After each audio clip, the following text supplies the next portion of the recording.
बिस्मिल्लाहिर्रहमानिर्रहीम अस्सलाम वालेकुम दोस्तों, मैं हूं फ़ियाज़ सईद। दोस्तों, आज हम गोश्त की बहुत ही टेस्टी और यूनिक रेसिपी लेकर आए हैं। इंशाल्लाह आपको बहुत ही पसंद आएगी। बिस्मिल्लाहिर्रहमानिर्रहीम। तो यहाँ पर हमारे पास प्रेशर है जिसमें 1 किलो गोश्त ऐड कर देंगे, 2 मीडियम साइज़ के प्याज है जिसको हमने चॉप कर लिया था, इसमें ऐड करें 2 टमाटर का पेस्ट ऐड करेंगे और यहाँ हमारे पास 2 बड़ी इलायची है, 2 छोटी इलायची है, ऐड कर देंगे। ये गोश्त की स्मेल को ख़त्म करेंगे और बहुत अच्छी खुशबू भी लेकर आएंगे। 1.5 टीस्पून इसमें नमक ऐड कर देंगे, 1 टीस्पून कुटी हुई लाल मिर्च ऐड करेंगे, हाफ टी स्पून लाल मिर्च ऐड करेंगे, हाफ टी स्पून हल्दी पाउडर ऐड करेंगे, 1 गिलास इसमें पानी ऐड कर देंगे और इसके बाद हमने इसको प्रेशर लगा देना है। बड़ा गोश्त है तो 22 मिनट के लिए, अगर छोटा गोश्त है तो 15 मिनट के लिए इसके ऊपर प्रेशर लगा देंगे। और जब तक प्रेशर लगा हुआ है या एक छोटा सा काम करेंगे, बिस्मिल्लाहिर्रहमानिर्रहीम। यहाँ लेंगे एक पैन, उसमें 5 table spoon cooking oil add कर देंगे, 7 लहसुन के जवे ऐड करेंगे, थोड़ी सी हाफ इंच के करीब अदरक ऐड कर देंगे। इसको हमने करना है रोस्ट, जिसके साथ इनका जो टेस्ट बहुत ही ज़्यादा बढ़ जाएगा।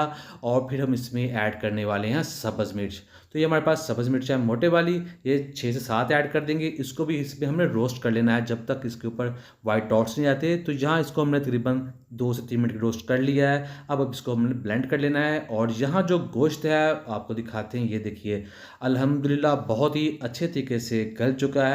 अब हमने क्या करना है, अब हम इसको निकाल लेंगे कढ़ाई में। बिस्मिल्लाहिर्रहमानिर्रहीम। तो यहाँ कढ़ाई में इस गोश्त को ऐड कर देंगे और अब बारी है इसकी भुनाई की। तो यहाँ इसमें ऑयल ऐड कर देंगे 4 टेबल स्पून। अब इसकी अच्छे तरीके से हमने भुनाई करनी है, जिसके साथ इसका जो टेस्ट है डेवलप होगा, टेस्ट बढ़ जाएगा। और अब इसमें ऐड कर देते हैं जो हमने ब्लेंड किया था लहसुन, अदरक और सब्ज़ मिर्च, इसमें ऐड करेंगे, जिसके साथ इसका टेस्ट बहुत ही ज़्यादा बढ़ जाएगा। इसको पकाएंगे। इसमें दोस्तों चैनल पे नहीं है, चैनल को ज़रूर सब्सक्राइब कीजिएगा, वीडियो को लाइक भी कीजिएगा।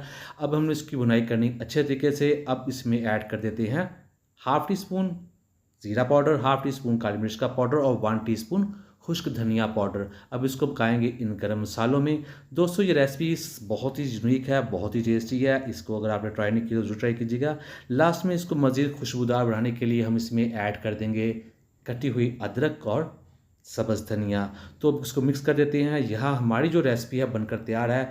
तो करते हैं इसको डिश आउट, आपको दिखाते हैं इसकी फाइनल लुक। बिस्मिल्लाहिर्रहमानिर्रहीम। तो अल्हम्दुलिल्लाह बहुत ही टेस्टी, बहुत ही मज़ा। मेरे करते दोस्तों आपको आज की वीडियो पसंद आई, वीडियो को लाइक कीजिएगा, चैनल को सब्सक्राइब कीजिएगा, कमेंट भी जरूर कीजिएगा। इंशाल्लाह जवाब जरूर मिलेगा। तो दीजिए फिर अंसारी को इजाज़त। अल्लाह हाफिज़।